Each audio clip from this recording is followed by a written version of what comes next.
Il était une fois une dame de 47 ans qui vivait seule avec ses deux enfants. C'était une femme seule avec deux enfants qui travaillaient.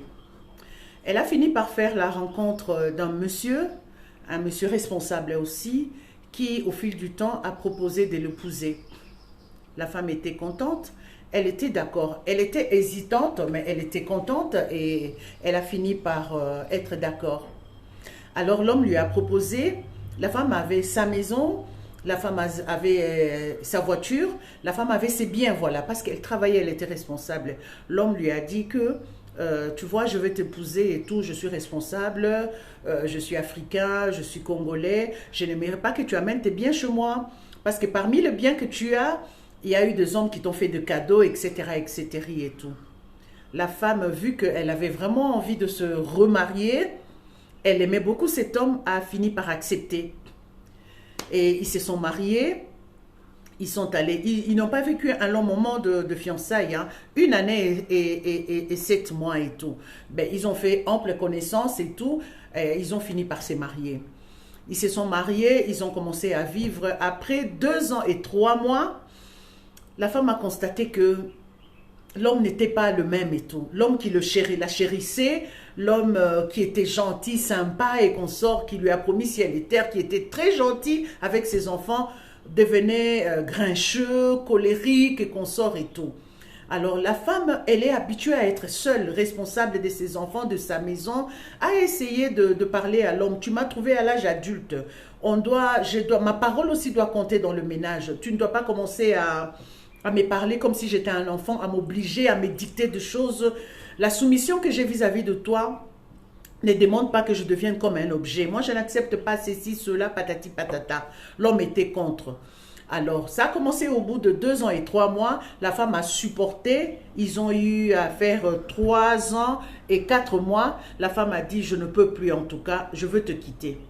L'homme a dit, non, ça va, pourquoi, pour ceci. La femme a dit, non, je me sens comme dans un camp militaire, donc je n'ai rien à dire, mes respects, mon colonel, tu me donnes un ordre, j'exécute. Je ne suis pas habituée à ça, donc ma parole ne compte pas. Et pourtant, tu m'as trouvé chez moi, j'étais responsable, j'avais ma maison, mes enfants, je travaillais, je continue bien sûr à travailler et tout.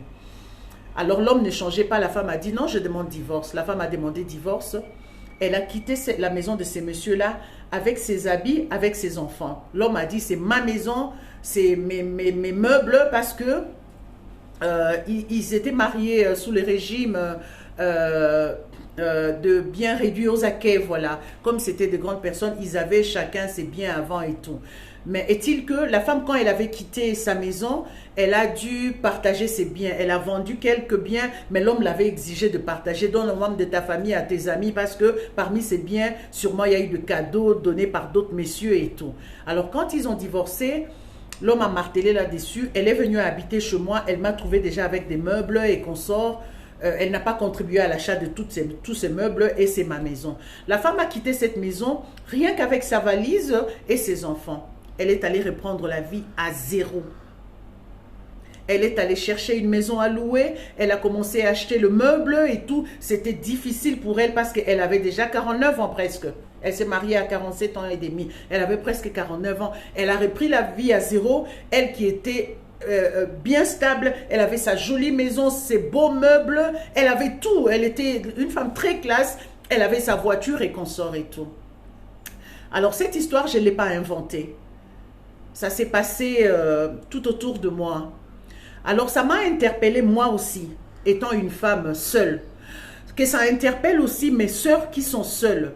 Chères femmes, chères sœurs, vous qui avez la quarantaine, vous qui avez la cinquantaine, vous vivez seule, vous êtes femme seule, avec enfants ou sans enfants, vous avez votre maison, vous vous occupez de votre vie. Faites attention avec les hommes qui viennent vous demander en mariage.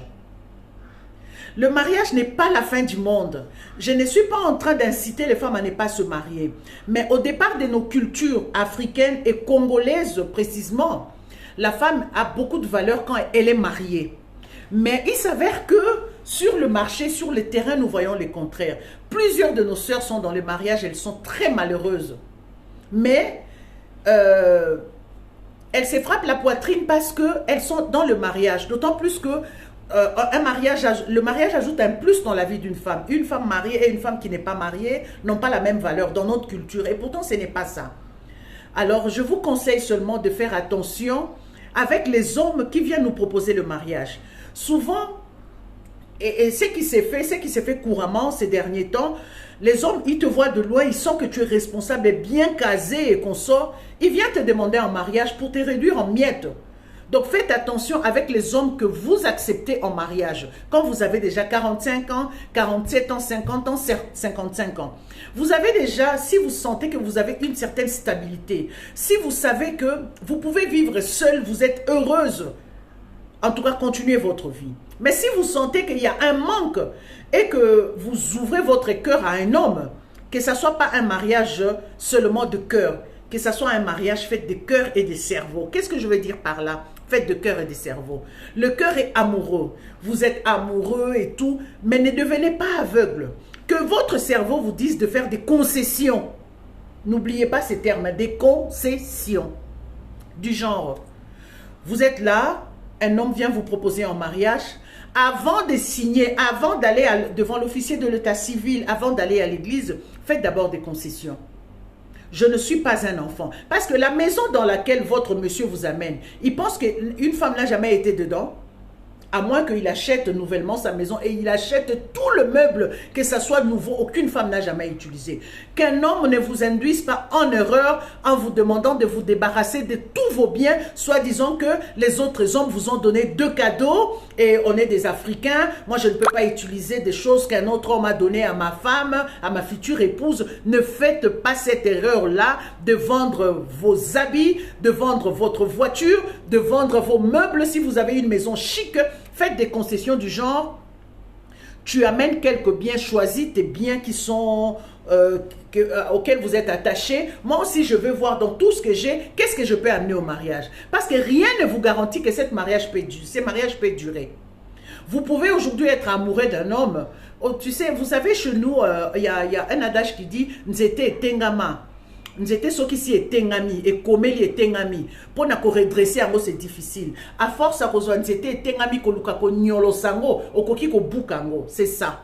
Et la femme et l'homme bazal lokola banzete tengama parce que à 47 ans, à 45 ans, à 55 ans, un homme et une femme, ils ont déjà leurs habitudes, ils ont déjà leur caractère, bah mais ça dans la vie mokuboy. Alors, quand quelqu'un te prend comme ça, il veut te faire ça, il change, il devient compliqué. Ça fait mal, vous allez souffrir.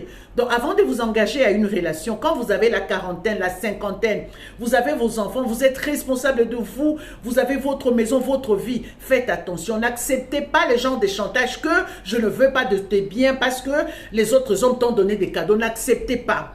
Souvent, qu'est-ce qu'on remarque, chère dame? Je ne dis pas que tous les hommes sont mauvais, mais on remarque quoi? Les hommes qui viennent auprès de nous à l'âge de 50 ans, 40 ans et qu'on sort et tout, ils sont tous gentils, ils vous montrent un visage d'un homme sympa, un homme qui est trop câlin, un homme trop gentil. Ah, mon fiancé, si je l'avais rencontré avant. Et dès lors que vous acceptez, vous vendez vos biens et tout, vous entrez dans le mariage. Vous devenez acquise. Oui, il vous a acquis, il a donné la dot et tout, mais vous devenez acquise. Acquise quoi. Donc vous n'avez plus rien à dire et tout. Et un mariage comme ça, si vous êtes déjà un ancien divorcé, une ancienne blessée de guerre, une ancienne divorcée, et vous entrez dans un mariage où vous voyez que le visage de l'homme change, il vous montre sa face B, et vous voulez quitter, sachez que vous allez quitter même bredouille. Hein. Surtout si vous acceptez d'aller vivre avec lui en vendant tous vos biens. Ne faites pas cette erreur, soit disant que je vends tout, vous allez dans le mariage. Beaucoup de femmes ont regretté. Si j'avais gardé mes biens, si j'avais gardé ma voiture, si j'avais gardé ceci, si j'avais gardé cela. C'est pourquoi je vous dis, retenez ces mots, faites des concessions. Ah mon chéri, tu m'aimes beaucoup, on va se marier. Comment est-ce qu'on va faire? Parce que moi j'ai une belle maison, j'ai des biens, j'ai mes 2 voitures, j'ai mes meubles, j'ai mon lit, j'ai des armoires, que j'ai eu même à prendre crédit là où je travaillais pour acheter ça. Je fais quoi de ça? S'il dit non, vends ça, tu viendras chez moi, dis non, je ne peux pas faire ça.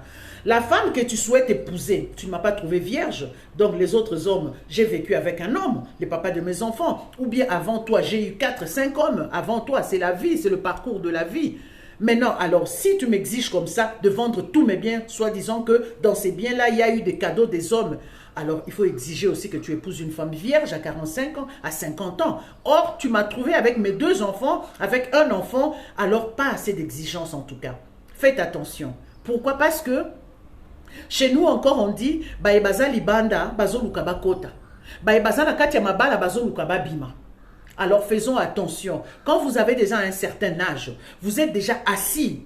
En tout cas, il faut réfléchir par 2 fois pour accepter la demande de mariage d'un homme. Quand tu as la quarantaine, la cinquantaine. Et aimer avec le cœur et le cerveau. Faites des concessions. N'allez pas qui dit, amoureuse. Parce que tu risques d'avoir 52 ans, tu divorces. Aux ongeli vie à 0 et à 20 ans. Bandi kolukanda kwa kofute là, acheter des petites chaises et tout. Et pourtant, tu étais déjà avancé, tu étais assis, tu avais tout ce qu'il fallait et tout pour vivre bien et tout. À bon attendeur, salut!